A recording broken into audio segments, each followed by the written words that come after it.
I'd like to thank the Congress for giving me the opportunity to present my work. I have nothing to disclose. Insulinomas are rare pancreatic neuroendocrine tumors, and surgical resection is the only curative modality. Unfortunately, given their small size and relatively even distribution throughout the pancreas, they're notoriously difficult to localize. We can think of localization in two different arms, with one being preoperative and the second being intraoperative. Within the preoperative modalities, there's non-invasive and invasive. Non-invasive being axial imaging with CT and MRI or octreotide scanning, and invasive with selective arterial calcium stimulation, or we'll refer to as calcium stim, and endoscopic ultrasonography. Intraoperatively, the mainstays is ultrasonography and, of course, direct palpation and visualization. At our institution, preoperative localization is essential for us. So this reduces the risk of pancreatic re-exploration and the associated morbidity of operating on the pancreas the second time. And most importantly, it facilitates patient counseling for a planned operation. So the difference between a Whipple and a distal tail enucleation is enormous, and something that a patient should certainly have an active participant in the conversation. Selective arterial calcium stimulation is certainly not a new technology, and despite advances in radiographic imaging over the past 20 years, it remains the most sensitive preoperative localization technique for insulinomas. And I want to give appropriate credit to Dr. Doppman, who was the pioneer of this imaging technique for insulinomas back in 1989. So we sought to review our institutional localization practices and compare modalities with the goal of improving preoperative localization of insulinomas.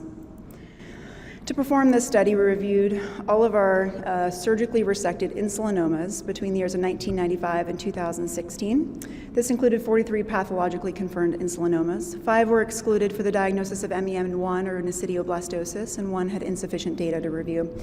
This left us 38 patients, and accuracy of localization techniques were compared to tumor location on surgical resection.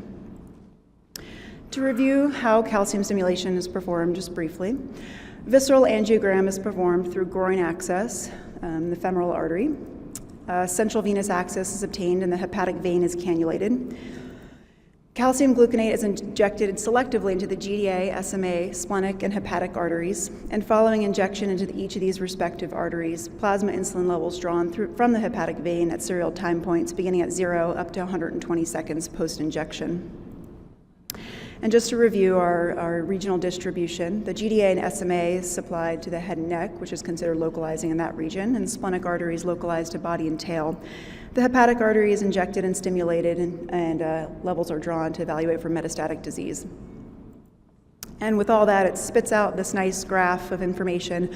And we can see here, this is a nice example of a localizing scan to the splenic artery here, and this is seen as a twofold increase from baseline as their plasma insulin levels, and this patient did indeed have a 1.3 centimeter pancreatic tail lesion that was localized. Overall, our patients were predominantly female with a median age of 52 years. Our tumors were evenly distributed throughout the pancreas, which is consistent with the currently published literature, with 39% in the head and neck, 24% in the body, 32% in the tail, and 5% were multiple tumors synchronous. Our median size was just shy of 1.8 centimeters. 55% of our patients underwent an open operation, while 45% were laparoscopic. 53% of these patients had a parenchymal sparing operation with enucleation, and 47% had a formal parenchymal resection. Our cure rate was 95%, with a mortality of 2.6% and a pancreatic leak rate of 16%. Now, when we look at our localization accuracies of all 7 modalities that we studied within our cohort, this is an order of descending localization accuracy, with the most accurate being the first one right here, intraoperative ultrasonography. And again, this is an intraoperative technique and not necessarily preoperative, but we know from the current published literature, and is also consistent with our data here, that is the most sensitive of all, both intra and pre. And about 92% localization accuracy on our study here. The next most accurate is calcium stimulation at 88% accurate in our cohort, and about 90% of our patients underwent calcium stimulation within our population. Followed by CT scan, which is about 66% accurate in localizing. Endoscopic ultrasonography had a similar accuracy of 66%, but it was only used in about 15% of our cohort, so very infrequently used. MRI had even less accuracy, about 46%. Octreotide scanning in the 30s, and similarly, angiography was about 33%. And it should be noted that angiography itself wasn't a separate procedure. It was in conjunction with the calcium stimulation testing. All patients who underwent calcium stim also had a visceral angiography. This was helpful for delineating anatomy and identifying any aberrant anatomy or replaced right hepatic artery that would give us inaccurate interpretation of calcium stimulation testing. When we look at multimodality imaging, we see that patients who only underwent a CT scan alone, so this is no other imaging modalities, just a CT scan, localization accuracy is about 66% still. Calcium stimulation alone with no other preoperative imaging, and again, these are smaller cohorts than the prior graph that I just showed you. Calcium stimulation alone with no other additional modality was about 80%, and the two combined increased the accuracy to nearly 100%. So all these patients who underwent both a dual imaging approach with a CT scan and a calcium stimulation testing were able to localize all of their tumors preoperatively. And most importantly, when calcium stimulation was used in 4 of our patients, it localized regionally when no other modality was positive. So CT scan, MRI, octreotide, and endoscopic ultrasound were all negative. In 4 of these patients, about 10% of our population, that the calcium stimulation testing was the only one that localized this patient preoperatively. And on these 4 patients intraoperatively, they also underwent, as an adjunct, intraoperative ultrasound and direct palpation. 2 underwent enucleations and 2 had a formal pancreatic resection.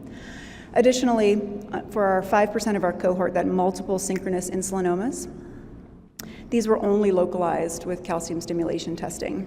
And as we can see here, this is just an example of our graphical output of a patient who had a CT scan that localized an insulinoma to the head only, and subsequently underwent calcium stimulation testing that localized to the head, which, as you can see here, this GDA stimulation as well as this proximal splenic artery was stimulated.